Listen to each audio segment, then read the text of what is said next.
Ayaw ko manira.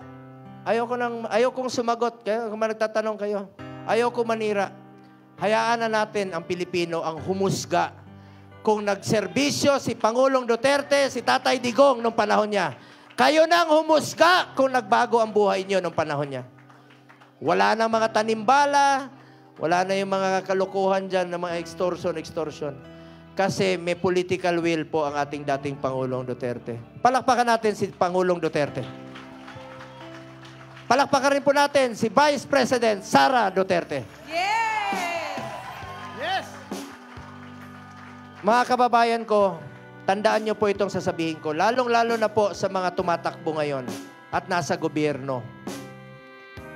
Please lang, tandaan niyo ito. Minsan lang tayo dadaan sa mundong ito. Kung ano pong kabutihan o tulong na pwede natin gawin sa ating kapwa, gawin na po natin ngayon dahil hindi na tayo babalik sa mundong ito.